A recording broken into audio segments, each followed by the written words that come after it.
नालागढ़ सवार घाट NH 105 पर करोड़ों का खनन घोटाला। RTI से खुलासा 2200 जाली एम-फॉर्म, हंडूर संस्था ने उठाए सवाल।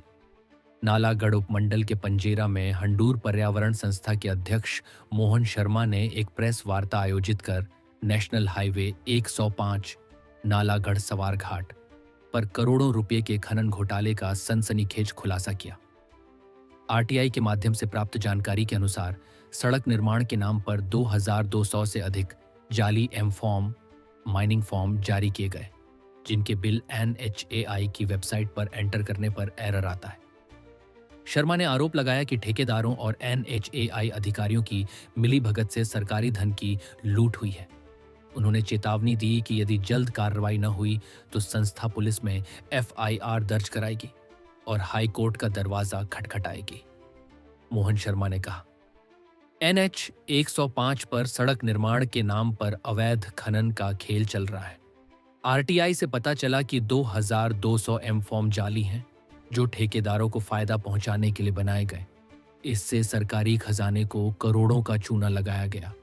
NHAI की वेबसाइट पर इन फॉर्म्स की डिटेल्स एरर देती हैं, जो घोटाले की पुष्टि करती है। उन्होंने बताया कि यह खनन सड़क निर्माण की एड में हो रहा है, जिससे नदियां दूषित हो रही हैं और भूस्खलन बढ़ रहे हैं। शर्मा ने मांग की कि दोषी अधिकारियों और ठेकेदारों पर सख्त कार्रवाई हो और खनन प्रक्रिया को पारदर्शी बनाया जाए। यह घोटाला नालागढ़ जैसे औद्योगिक क्षेत्र की विकास योजनाओं को प्रभावित कर रहा है। RTI से खुलासा सराहनीय है, लेकिन NHAI को तुरंत जांच करनी चाहिए। अवैध खनन से सड़कें कमजोर हो रही हैं और हादसे बढ़ रहे हैं। शर्मा की पहल से उम्मीद जगी है कि न्याय मिलेगा। हिमाचल में हाल ही में खनन घोटालों की कई घटनाएं सामने आई हैं, जैसे झज्जर नदी में 1 करोड़ 25 लाख का स्कैम, जो RTI और हाईकोर्ट की निगरानी में जांच हो रही है। ये खुलासा नालागढ़ में भ्रष्टाचार और अवैध खनन की जड़ों को उजागर करता है। शर्मा ने चेतावनी दी कि यदि सरकार ने 15 दिनों में FIR दर्ज न की तो संस्था सड़क पर उतरेगी। NHAI और खनन विभाग ने अभी तक कोई बयान नहीं दिया है, लेकिन RTI की रिपोर्ट ने मामले को तूल दे दिया है। ग्रामीण अब न्याय की उम्मीद कर रहे हैं, ताकि सरकारी धन का दुरुपयोग रुके और क्षेत्र का विकास हो। नेशनल हाईवे पे NH 105 जो पहले NH 21 था, इसमें 6 नंबर ऑफ ब्रिजेस का निर्माण हुआ।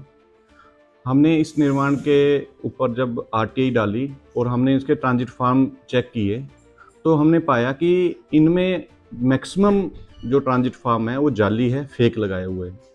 जब हमने इसकी माइनिंग साइट पे इंक्वायरी की तो उनका कोई भी रिकॉर्ड नहीं आया, जिसके संबंध में हमने शिकायत एक 20 फरवरी 2025 को ईमेल के माध्यम से की। और ये शिकायत पे जो समाधान है उसके लिए ये NH नाहन एक्शन साहब को आया, और उन्होंने जब इंक्वायरी की तो ये पाया गया कि इसमें 2200 फार्म जाली यूज हुआ है। 2200 फार्म मतलब इतनी क्वांटिटी आप आइडियल लगा सकते हैं कि करीबन 30,000 मैट्रिक टन का जो खनन सामग्री है वो जाली यूज हुई है।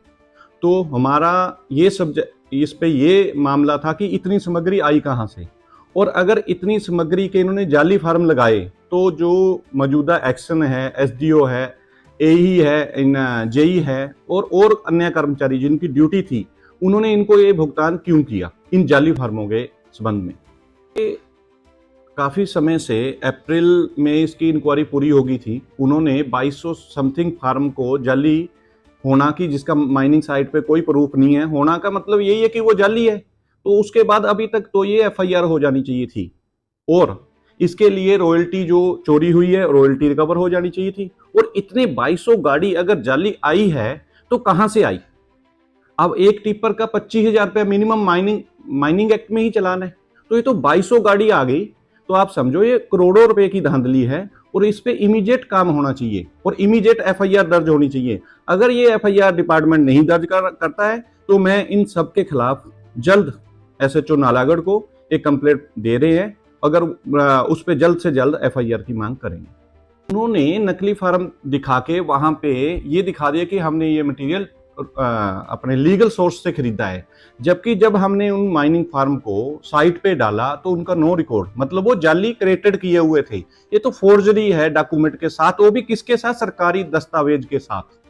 ये सरकार का, ये देशद्रोह का ही मुकदमा होना चाहिए इन पे। सरकारी तंत्र के साथ खिलवाड़ कर रहे हैं और सरकार का तंत्र उनमें मिला हुआ है।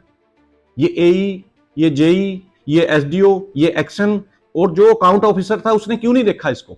उसकी जिम्मेवारी थी कि वो उसको चेक करे तब उसकी पेमेंट करे। हाई कोर्ट, माननीय हाई कोर्ट ने भी इसमें लिखा है कि कोई भी पेमेंट कॉन्ट्रैक्टर को तब तक नहीं होगी जब तक वो बैलेट ट्रांजिट फार्म ना लेके आए।